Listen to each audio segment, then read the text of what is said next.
The late summer sun was beginning its slow descent, spilling a dusty gold light across the plains and casting long shadows from the cottonwoods. The air was heavy with the scents of drying grass, warm earth, and the faint tang of creek water. Somewhere nearby, Eliza Warren, carrying a half-full basket of wild onions and the last of the season's choke cherries, had been making her way back toward the settlement trail when she heard it, a sharp, metallic snap followed by a guttural. Cry dot, it wasn't the cry of a coyote or the shriek of a bird. This was deeper, raw, torn from a human chest. Eliza froze mid-step, her fingers tightening around the basket handle. The sound came again, a mixture of rage and pain, muffled by distance but close enough to quicken her pulse. She glanced. Around the prairie's edge. The settlement was a mile off. The trail lay safe and familiar. But the noise was coming from the thicket beyond the creek bend, the one folks said to steer clear of after dark. She hesitated only a moment before stepping off the trail. The dry grass whispered against her skirts as she pushed toward the sound, her boots sinking into soft earth near the waterline. The cry came again, shorter now, like someone gritting their teeth against agony. Eliza ducked under low branches and eased past a tangle of willow. Heart pounding, there he was. A man, young but hardened, sat half collapsed against a fallen log. His leg was caught in an iron bear trap, the cruel jaws biting deep into flesh already darkened with blood. His breathing came in harsh bursts. His hair, black as raven feathers, clung to his sweat-slicked brow. Beads of red and yellow painted patterns across his chest and arms, now smudged with dirt and blood. A bow lay just out of reach. Its string snapped, as though the trap had sprung before he could even notch an arrow. She recognized him instantly for what he was, a Comanche warrior. Her father had told her enough stories of raids and reprisals, of burned cabins and stolen cattle, to know the face and the bearing. His eyes, even clouded with pain, were sharp and unyielding. Eliza's breath caught. Every voice of caution she'd ever known screamed at her to back away, to slip back through the trees and pretend she had heard nothing. The settlement would call him an enemy. They'd say he was scouting for a raid. And if anyone found out, she'd helped him. She didn't even want to imagine the punishment. But then he groaned again, his hand fumbling at the trap, trying to pry the iron jaws apart with fingers slick with his own blood. And she realized something, there was no one else out here. If she turned away now, he would die alone in the dirt, caught like an animal. She knelt cautiously, keeping her basket between them like a shield. "You'll bleed out," she said, her voice tight. He looked at her, startled. The wariness in his gaze sharpened into something like defiance. He said something in Comanche. She couldn't understand the words, but the tone was clear. "Go dot Eliza." "Didn't move. Hold still," she said. "If you fight me, you'll lose your leg, or worse." She set the basket down, then pressed on the release mechanism of the trap. The steel was stubborn, its springs rusted and stiff, but she pushed with all her weight until the jaws gave way with a groan of metal. The warrior pulled his leg free with a sharp intake of breath, clutching it above the wound.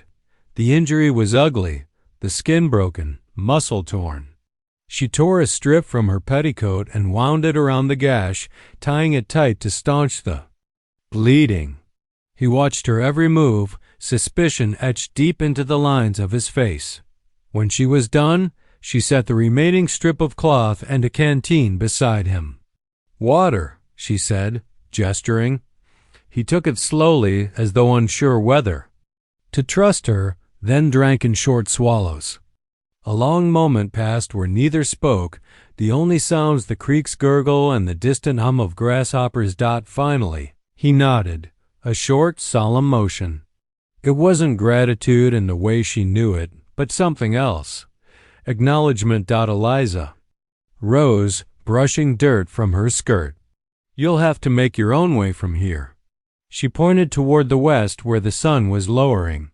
"Your people are that way, I reckon." He didn't answer, but his gaze followed her as she stepped backward, keeping him in sight until the thicket swallowed her again. By the time she reached the trail, the basket felt heavier than before, though she carried fewer onions and berries than she'd started with.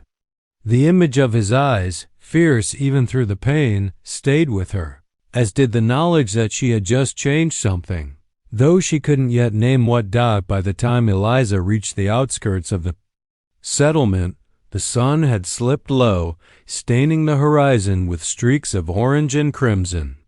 Chickens scratched lazily in the dust between cabins, and the smell of wood smoke drifted from cook fires. It should have felt like coming home. The familiar shapes of the buildings, the muffled sounds of neighbors calling to each other. But her chest felt tight, as though she carried a secret too big to hide. She had left the Comanche warrior alive.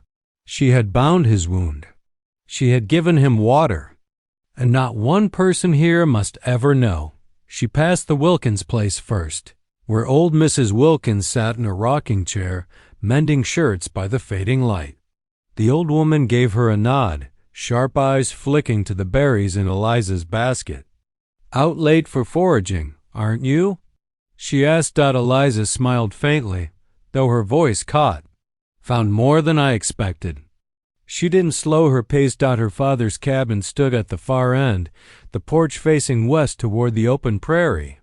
The door was propped open, letting out the warm scent of stew. Daniel Warren, broad-shouldered and weathered from years of plowing and fence mending, was sitting at the table, cleaning his rifle. "You're late," he said without looking up. "I wandered farther than I meant to." She set the basket on the table, avoiding his eyes. The image of the warriors, blood still bright against the torn cloth, haunted her. Daniel gave a noncommittal grunt. "Best be careful." Heard tell from the McClearys that someone spotted a band of Comanche sign over near the creek bend. Tracks and a bit of horse dung. Means they're moving close again. Her pulse quickened, though she kept her voice steady. Could have been just passing through. Her father's eyes lifted to hers, sharp, probing. "They don't just pass through, girl. If they're here, they're looking at what's ours." He set the rifle aside and reached for his stew. "Best keep your wits about you when you're out. Don't be foolish." The warning struck deeper than he knew. She ladled herself a bowl and sat opposite him, hand steady though her stomach was in knots. She could feel the weight of what she had done, how the settlement would see it. In their eyes, she hadn't just helped a wounded man. She had aided an enemy scout, perhaps one who'd returned to lead a raid. The unspoken rules of the frontier were clear. Your people came first. Outsiders, especially from the Comanche nation, were not to be trusted. Mercy was a luxury they could ill afford. That night, sleep came in short bursts. She would close her eyes and see the trap's rusted jaws, the deep wounds they had left. Then she'd see the warrior's eyes, a mix of suspicion and something she couldn't name. She wondered if he'd make it back to his people. She wondered if they would see her act as kindness or interference. Morning brought no relief. The men of the settlement gathered in front of the blacksmith's, voices low but urgent.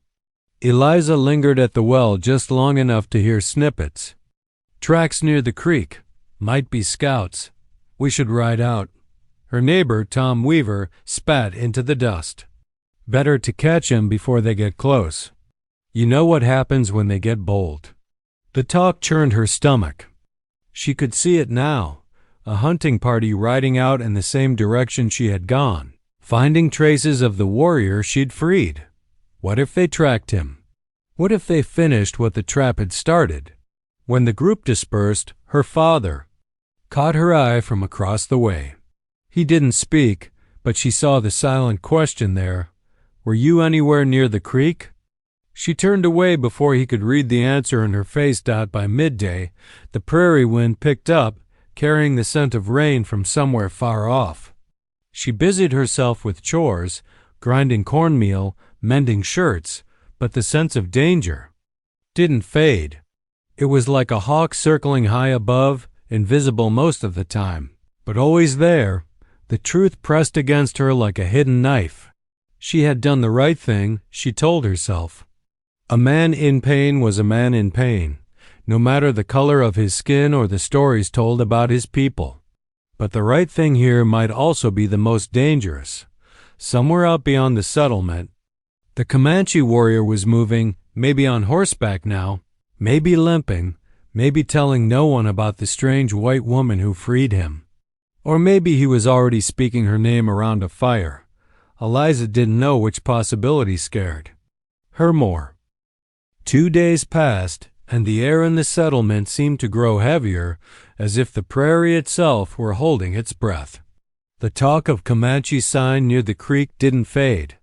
It multiplied, twisting with each retelling until it seemed half. The cabins were certain an attack was already being planned.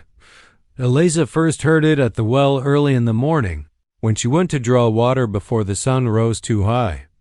Mrs. Wilkins and Mrs. McCleary were already there, speaking in low tones. That carried more urgency than the gossip they usually traded. They found a dead calf, Mrs. McCleary was saying, her hands on her hips. 2 miles west, clean cut along the throat, not a coyote. Not a wolf. Indians, Mrs. Wilkins replied, her voice sharp and sure. Mark my words, they're testing our edges. Eliza kept her eyes down as she filled her bucket, rope creaking against the well's crank.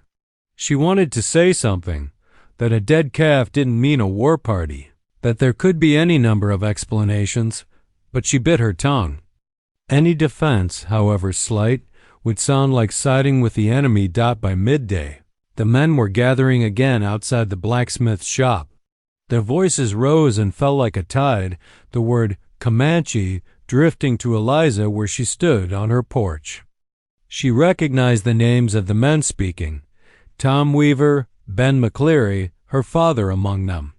Seen tracks in more than one place now, Weaver was saying, not just near the creek. They've been close enough to see the smoke from our chimneys. Her father's voice followed, slow and deliberate. Could be a hunting party moving through. Or a scouting party, Weaver snapped back. And if that's the case, we need to be ready before they decide we're soft. The talk turned to extra patrols, to keeping rifles loaded and within arm's reach. Someone suggested sending the women and children to the fort in the east, until things settled down. No one said how long that might take. By evening, the rumors had taken on a life of their own.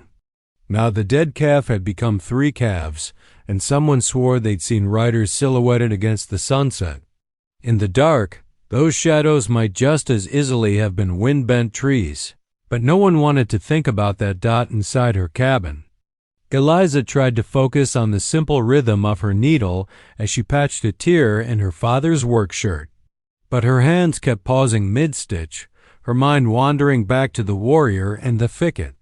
She pictured him moving through the grass, his wound bound in her strip of petticoat, the canteen at his side. She had no way of knowing if he had reached his people, but she couldn't shake the thought that if the rumors were true, if the Comanche really were watching, then perhaps he was among them, watching her. That night the wind came in restless gusts, rattling the shutters and sighing through the cracks. In the cabin walls, it carried with it the faintest sound, not the howl of coyotes or the chirp of night insects, but something slower, more deliberate. A distant drumbeat, so faint she wondered if she'd imagined it. The next morning, the mood in the settlement was worse. Children were told not to wander beyond sight of their cabins. The men moved with a restless energy, repairing fences and checking the powder in their rifles.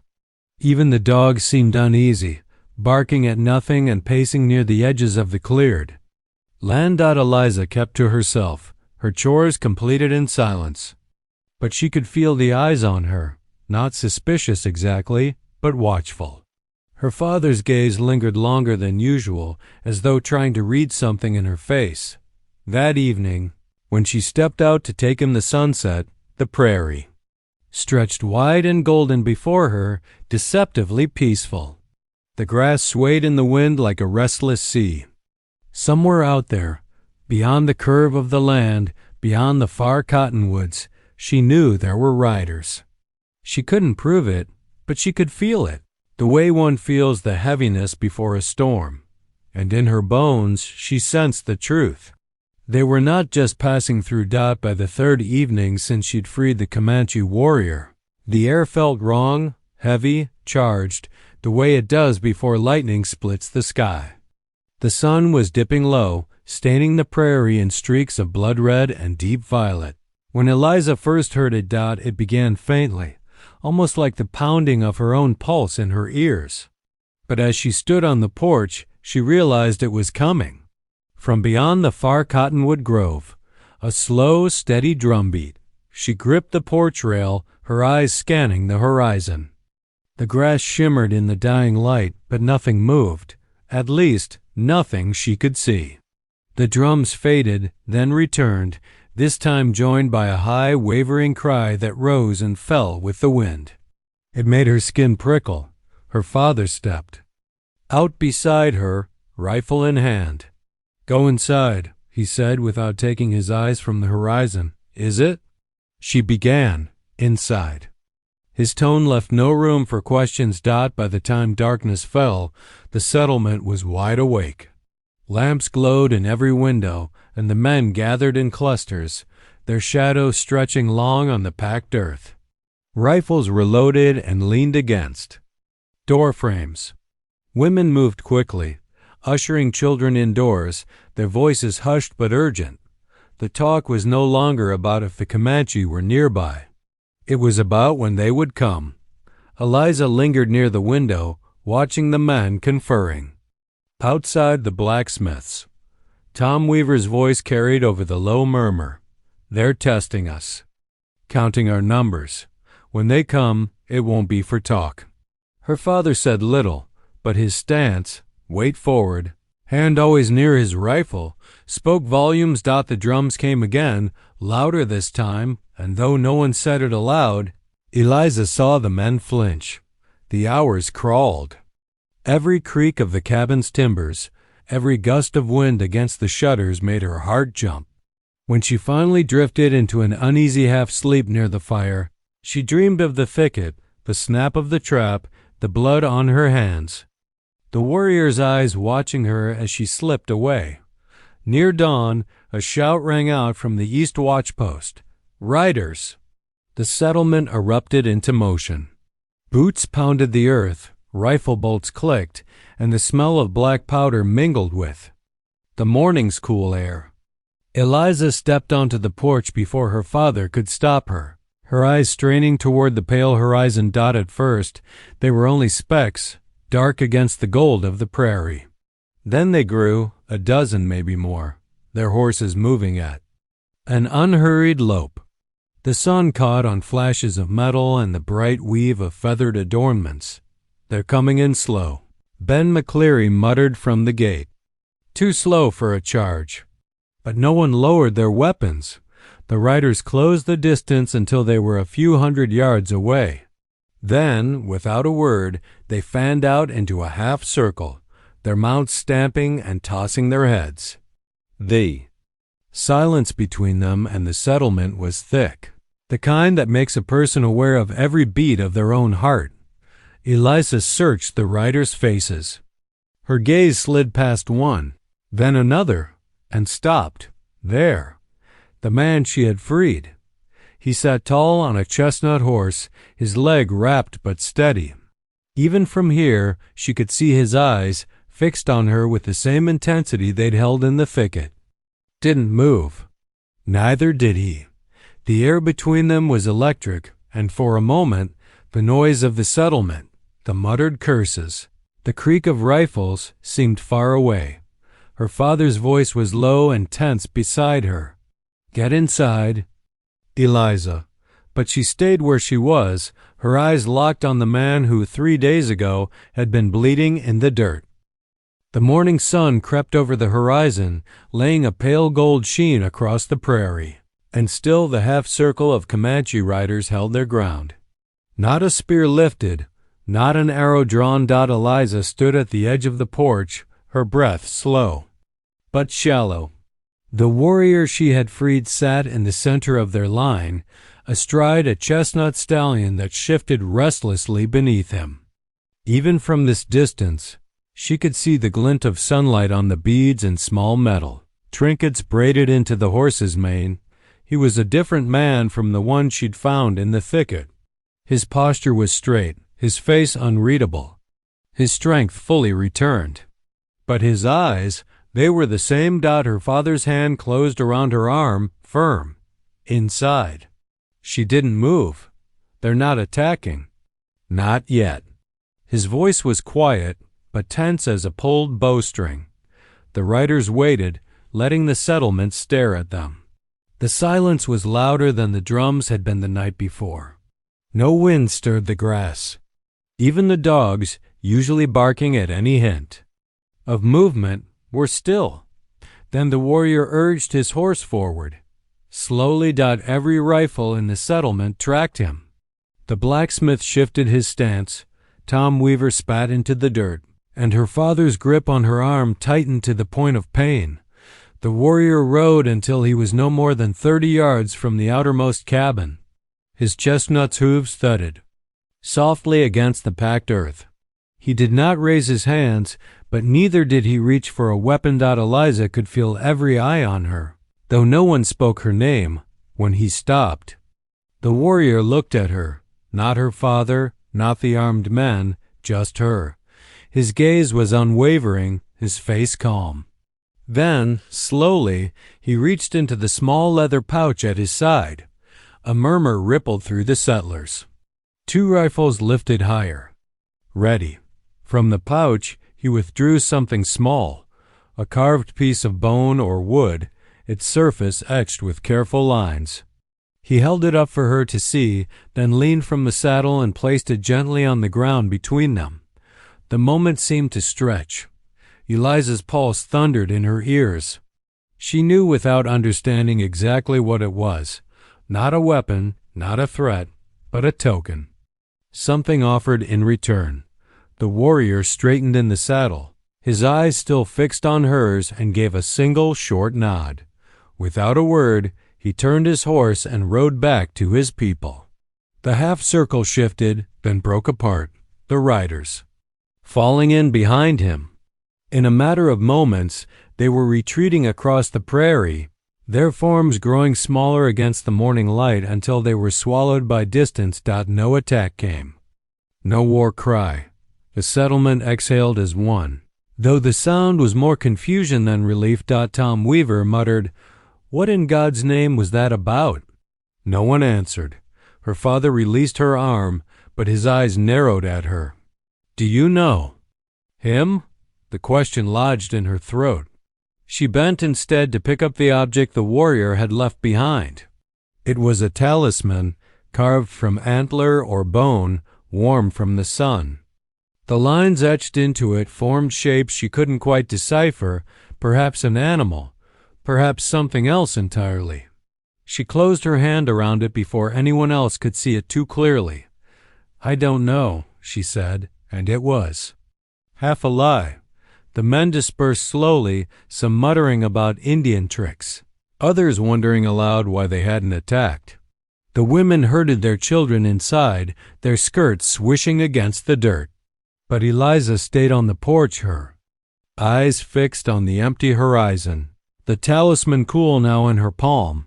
The truth was something she wasn't ready to give voice to, because in that moment, standing there with the sun rising and the danger receding, she knew with an absolute certainty that the man she had freed had stood between her people and death.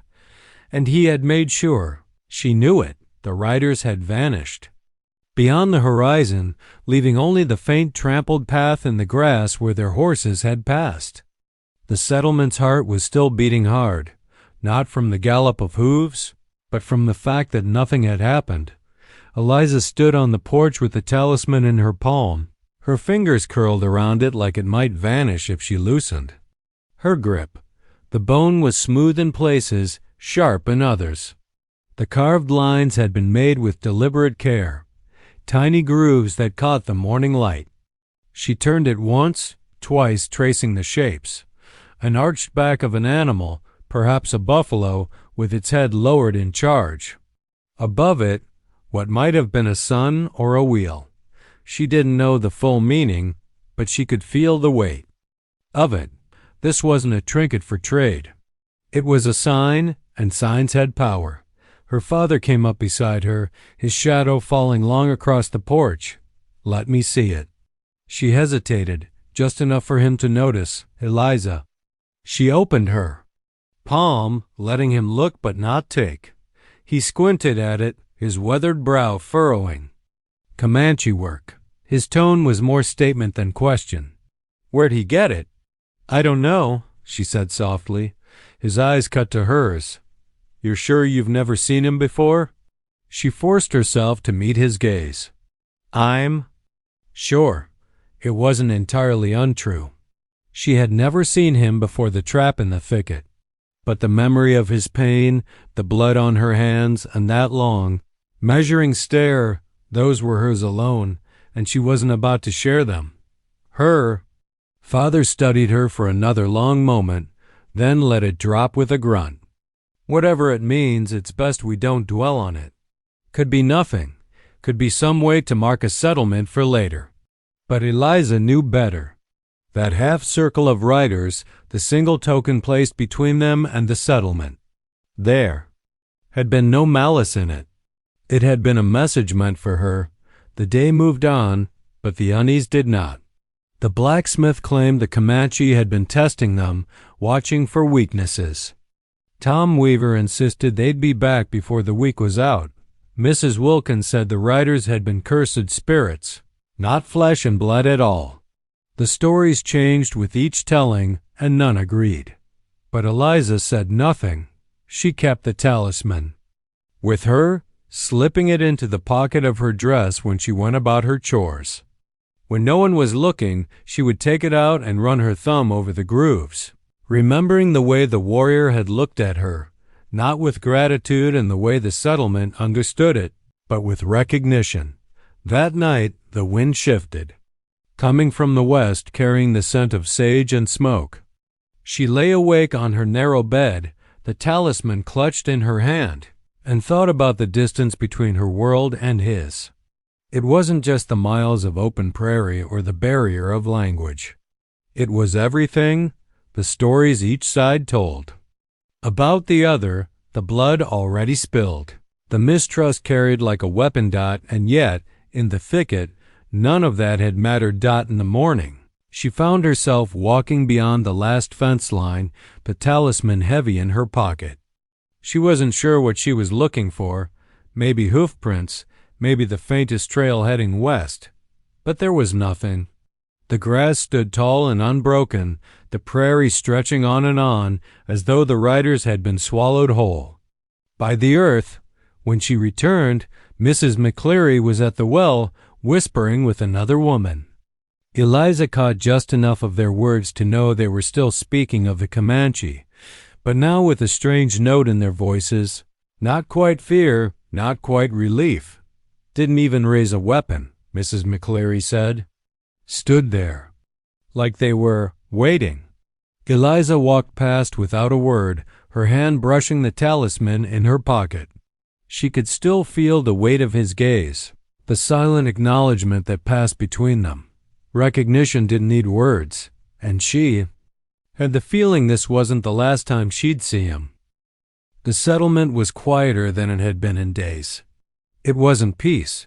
No one was ready to call it that, but the tension that had wound everyone so tight seemed to have loosened by a single notch. The Comanche had come and gone without a shot fired, and though the threat still lingered in their minds, there was no denying the strange fact. The warriors had approached, paused, and left. No one knew what to make of it. By late afternoon, a few of the men had gathered near the blacksmith's, leaning on posts or sitting on barrels, their voices low but edged with curiosity. Eliza walked past, the talisman hidden deep in her pocket, and slowed just enough to catch pieces of their talk. "Just sat there," Tom Weaver was saying. "Not a word, not a weapon raised. Then that one fella rides up, drops something, and rides off like it was done." Ben McCleary shook his head. "Could have been a warning. Like, we can get this close if we want to, or a marker." The blacksmith offered to tell the rest which cabin to hit first. The men chuckled darkly at that, though there was little humor in it. Eliza kept walking, her eyes forward.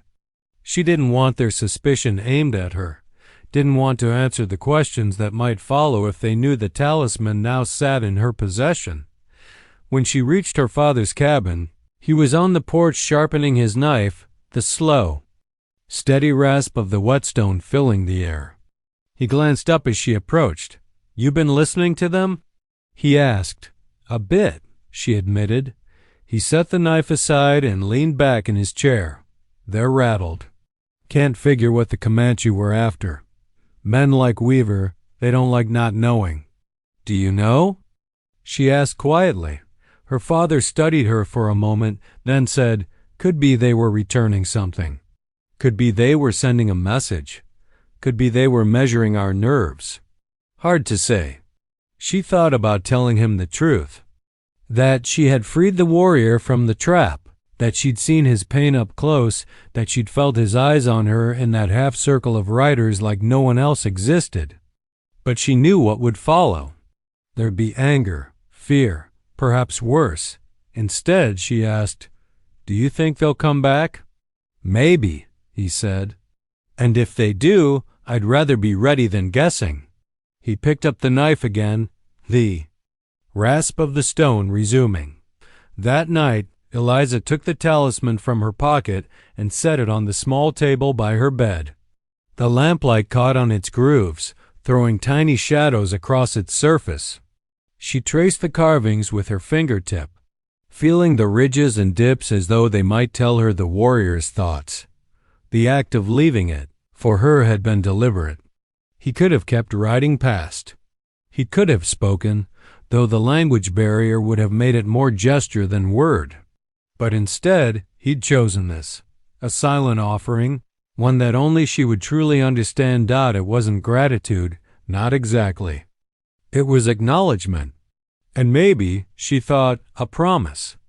The next day, she tucked it back into her pocket and went about her chores. She drew water, gathered eggs, mended a shirt torn at the shoulder. But her mind kept returning to that moment. On the prairie, the weight of the air between them, the way the settlement's rifles had hung suspended in that strange stillness. The men continued to talk, trying to pin meaning on what had happened. The women whispered at the well, their voices soft but urgent. But none of their explanations came close to the truth as Eliza felt it.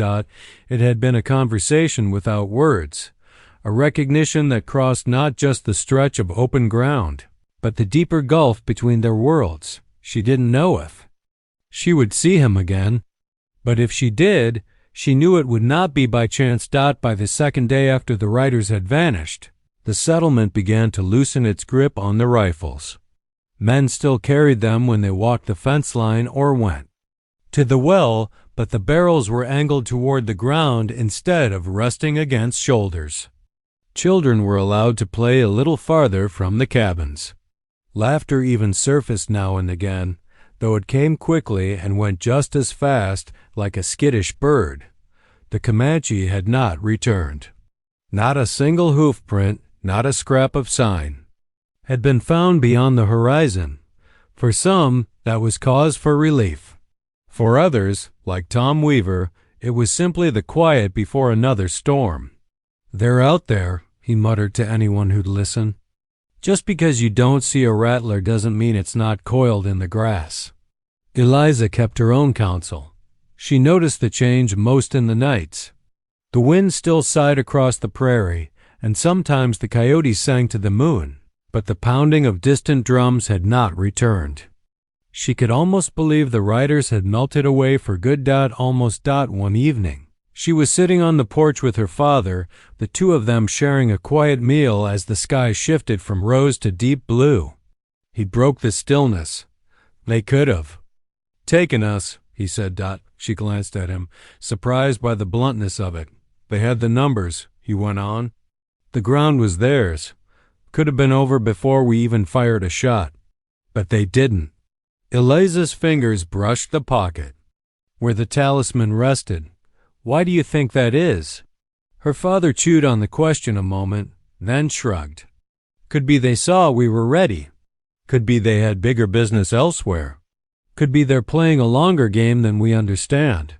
He didn't look at her when he said it, but she felt the weight of his words all the same. The truth lay in none of those guesses, and she knew it. It had been decided in the thicket, days before the half-circle of horses had appeared. She had made a choice then, and the man she had freed had made one in return. Later, as the stars came out, she took the talisman from her pocket and held it in her palm.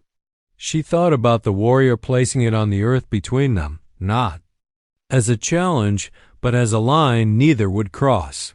The turning away hadn't been surrender. It had been a deliberate decision, one she doubted the settlement would ever truly understand.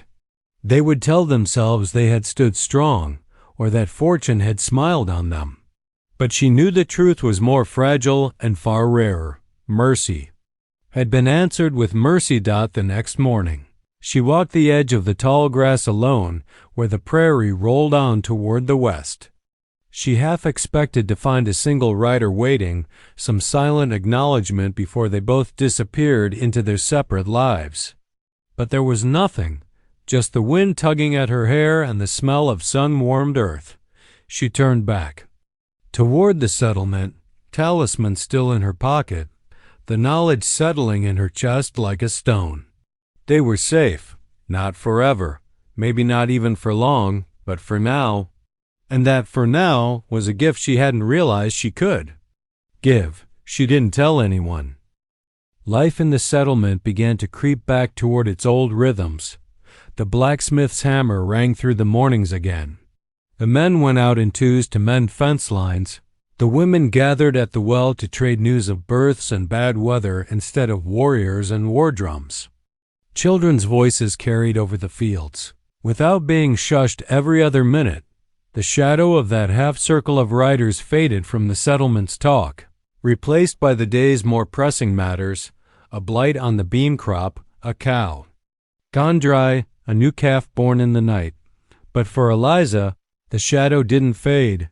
Every time she stepped onto the porch, she found her eyes pulled west toward the horizon where the riders had vanished. In the quiet of evening, she would sit with the talisman in her lap, tracing its grooves like a map she couldn't read but somehow understood.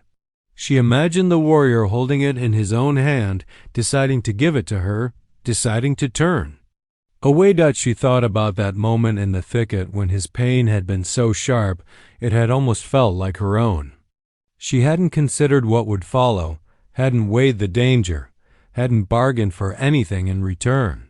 She'd just done it because it was right. And now, here they were. The settlement was whole. No graves had been dug. No smoke had risen from burned cabins. The weight of that truth pressed on her in two ways. Heavy, because no one else knew, and light, because she knew she would make the same choice again without hesitation. One afternoon, she overheard Mrs. McCleary telling someone at the well, "They must have realized we weren't worth the trouble. They saw we'd fight back." Eliza kept her back turned, filling her bucket. Let them believe it was the rifles that had kept the peace. She wasn't about to argue. Her father, for his part, didn't bring up the Comanche again. Whether he truly believed they were gone for good or simply chose not to talk about it, she couldn't tell. But sometimes she caught him studying her with a look that seemed to ask more than his words ever would. One evening, she sat with him as the sun went down, shelling peas into a tin bowl. The sky burned orange, then softened into purple. Out of habit, she glanced toward the west. Her father noticed. "You're still looking," he said. She shrugged. "The prairie's big. You can't help but wonder what's out there." He was quiet for a long moment before saying, "Sometimes a good deed finds its way back to you. Sometimes it doesn't. Either way, you do it because it's yours to do." She looked at him sharply, wondering if he knew more than he was letting on. But his gaze stayed on the peas in his hands. That night, she put the talisman under her pillow before she slept.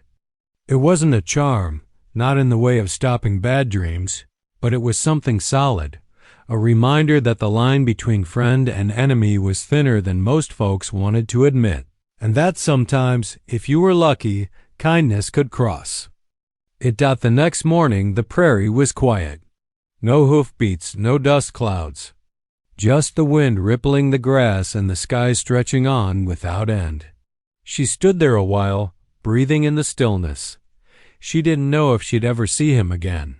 Maybe the warrior had already forgotten her. Or maybe he carried his own version of the talisman, invisible but no less real, a reminder of a white woman in the thicket who had freed him from an iron trap. Either way, the truth was hers alone to keep. Years passed. As they tend to on the frontier, marked less by seasons than by the slow changing of faces in the settlement. Children grew into young men and women. Men stooped with age. Some cabins fell in, others were razed. The prairie swallowed old wagon ruts and made new ones of its own. The story of the day the Comanche came and went without bloodshed lived on, but in the way of such tales, it bent and swelled with the telling. Some claimed the warriors had been scouting for a larger raid that never came. Others swore it had been the show of rifles that made them turn back. A few liked to believe the warriors had been sent by a rival tribe and had no quarrel with the settlement at all. No one ever mentioned a young woman in the thicket with her hands on the iron jaws of a trap. Eliza never corrected them. When the story was told at gatherings, usually by men who had been there, standing with rifles clutched but never fired, she would sit quietly and let the version they knew roll on. She had no desire to see her part in it set against the mood of the room. Mercy wasn't a word most settlers trusted. Out here, it was often mistaken for weakness, and weakness could get a person killed. But at night, in the privacy of her own thoughts, she could see it all as clearly as if it had happened yesterday. The tall grass brushing her skirt, the warrior's leg caught in the cruel steel, the hard line of pain across his brow. The moment their eyes met, not as captor and enemy, but as two human beings in the same wild, untamed land, she still kept the talisman. The edges had worn smooth over the years, the grooves dulled from being turned over in her hands countless times. It lived in a small wooden box now, along with a few other keepsakes. Her mother's brooch, a lock of her father's haircut when he passed, a pressed wildflower from her first spring on the prairie. Every so often she would take it out and feel the weight of it in her palm. It was lighter than she remembered, though she knew it was herself that had changed. Time had thinned her fingers and slowed her step, but the talisman still carried the same quiet power. Once, many years later, she was visiting a neighboring town and overheard an old ranch hand telling a story in the saloon. He spoke of a Comanche war party that had ridden close to a settlement only to turn away at the last moment. "Some say they were answering a debt," he said, leaning in over his drink. "A warrior owed his life to someone on the inside." Eliza paused in the doorway, her heart catching at the words. The ranch hand didn't know names, didn't know details. He didn't need to. The truth had traveled on the wind as truths sometimes do, stripped of specifics but carrying the shape of what had happened. She stepped back outside without ordering a drink. The sky was wide and blue overhead, and for a fleeting moment she thought she saw a single rider far off on the horizon. A trick of the light, perhaps, or perhaps not. That night, as she sat by her window, the prairie stretched out before her like an ocean. Somewhere out there, the man she had freed might still be alive, older as she was, carrying his own private memory of that day. Or maybe he was gone, and only the story remained, not the one the settlement told, but the one the two of them shared without ever speaking. In the end, that was enough, because kindness, she knew, didn't always leave monuments. Sometimes it left only a story, half remembered, passed from one campfire to another, shifting with each telling. But somewhere at the heart of it, between the embers and the wind, the truth stayed warm. And in that warmth, she could still feel the moment the Comanche had turned away.